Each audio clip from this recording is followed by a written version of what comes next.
نريد لبنان ملتقى وفاق عربي.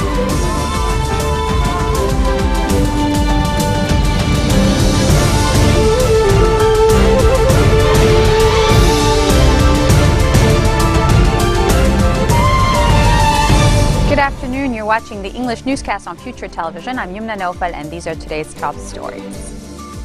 A military judge files charges against a Lebanese national and 4 other Syrians for belonging to Daesh.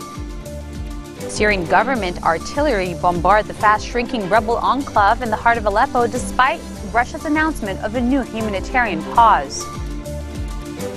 And a bombing kills 6 policemen at a checkpoint in Cairo, Egypt, the latest in a series of attacks in the capital targeting security forces and officials.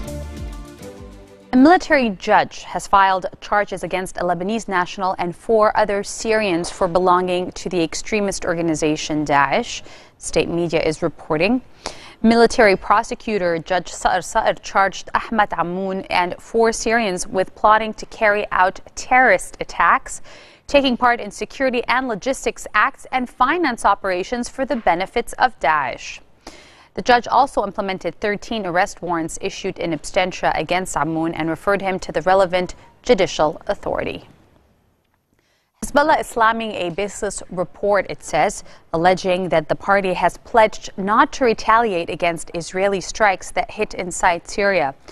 Media reports quoted Israeli enemy alleging that Hezbollah made a pledge to Russia not to respond to Israeli airstrikes inside Syria. But Hezbollah is saying that report is baseless and unfounded.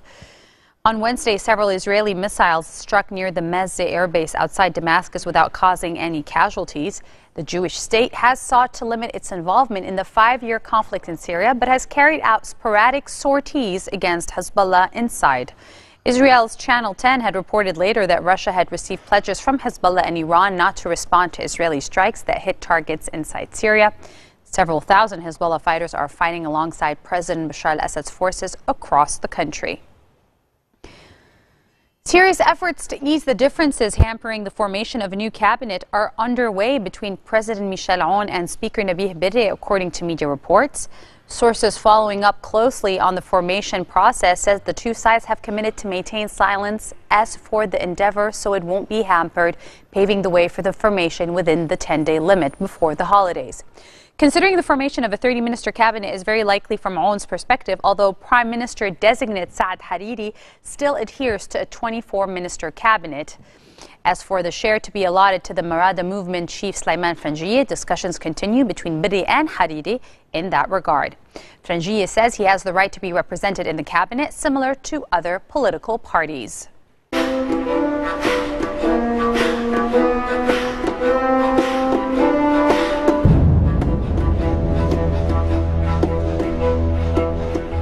Syrian government artillery bombarded the fast-shrinking rebel enclave in the heart of Aleppo despite its ally Russia's announcement of a new humanitarian pause.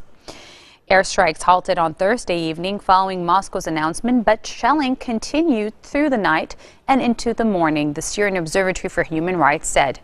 After talks with U.S. Secretary of State John Kerry in the German city of Hamburg on Thursday, Russian Foreign Minister Sergei Lavrov announced a pause in the army's assault to allow for the evacuation of some of the tens of thousands of civilians trapped in the now tiny rebel enclave.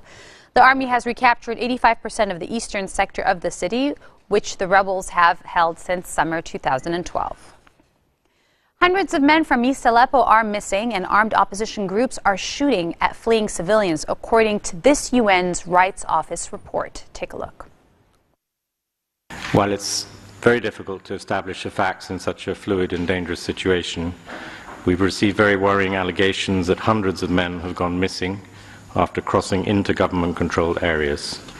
Family members say they lost contact with the men, who are all believed to be under 50 years old, after they fled opposition-controlled areas around a week or 10 days ago. Given the terrible record of arbitrary detention, torture, and enforced disappearances by the Syrian government, we are, of course, deeply concerned about the fate of these individuals. During the last 2 weeks, Fatah al-Sham Front, formerly known as al-Nusra Front, and the Abu Amara Battalion are alleged to have abducted and killed an unknown number of civilians who requested the armed groups to leave their neighborhoods in order to spare the lives of civilians. The groups have reportedly demanded that activists inform them of civilians attempting to leave, along with the names of those who participated in protests against the presence of Fatah al-Sham Front and groups affiliated with them in the Al Fardous and Bustan al-Qasra neighborhoods a few weeks earlier. We've also received reports that between 30 November and the 1st of December, armed opposition groups fired on civilians attempting to leave the Bustan al-Qasra area towards government-controlled Mashaka. We believe there are currently over 100,000 civilians remaining in areas under the control of armed opposition groups in eastern Aleppo, with perhaps another 30,000 believed to have fled to areas under government control. Coming up next, more headlines when we return. Stay with us.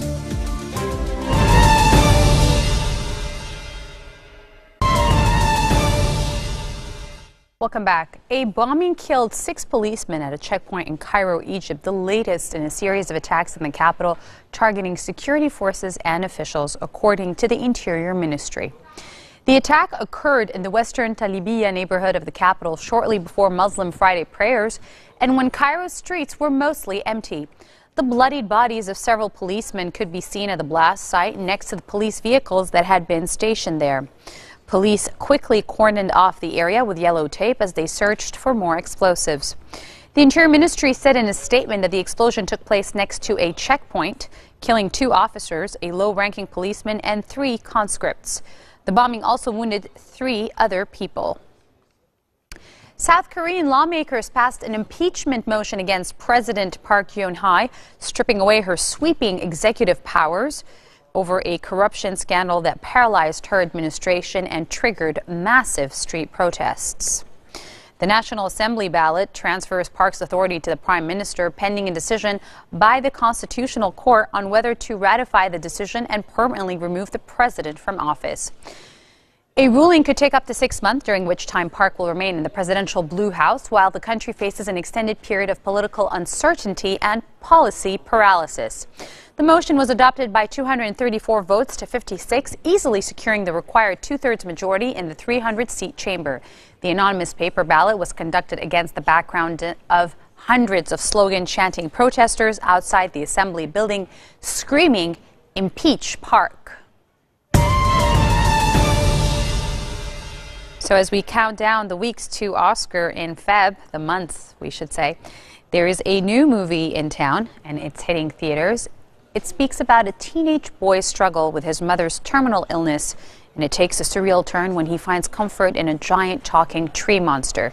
This is a very emotional fantasy drama titled A Monster Calls. The film follows the story of Connor, quiet, artistic teenage boy who becomes a target for the school bully.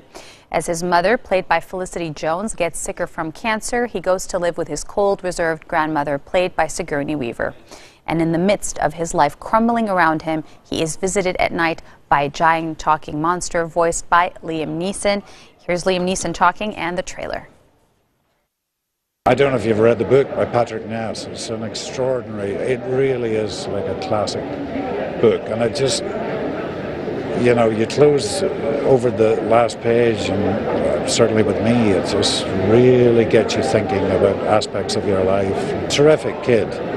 And what a performance he gives. I mean, I've made quite a few movies with quite a few children. This boy is brilliant. He really is. It's a brilliant performance. There we go. What colour is that?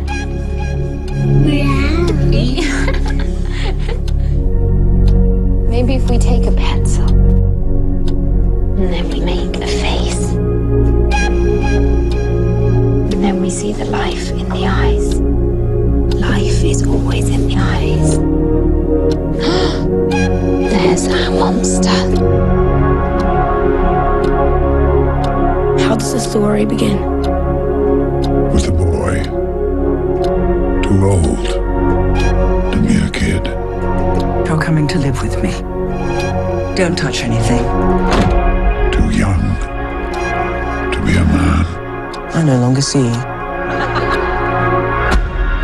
What did he do?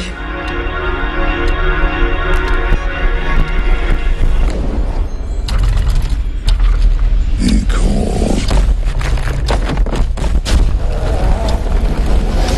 for a monster. Whoa, indeed. I know everything about you. The truth that you hide. The truth you dream. I'm sorry you have to face this, but you have to be brave. Do you understand? What shall I destroy next? Break the windows! Break them yourself. It's okay that you're angry. I'm angry too. And if you need to break things, by God, you break them.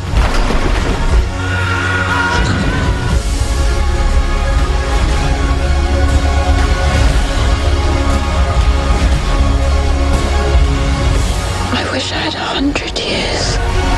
100 years I could give to you. I'm afraid. Of course you are afraid.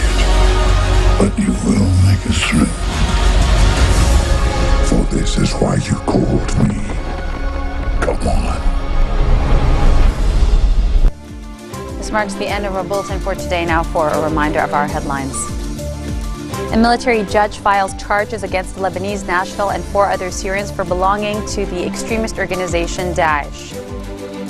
Syrian government artillery bombard the fast-shrinking rebel enclave in the heart of Aleppo despite its ally Russia's announcement of a new humanitarian pause. And a bombing kills 6 policemen at a checkpoint in Cairo, the latest in a series of attacks in the capital targeting security forces and officials. Those are your Friday Headline Live on Future Television. Have a great weekend. نريد لبنان ملتقى وفاق عربي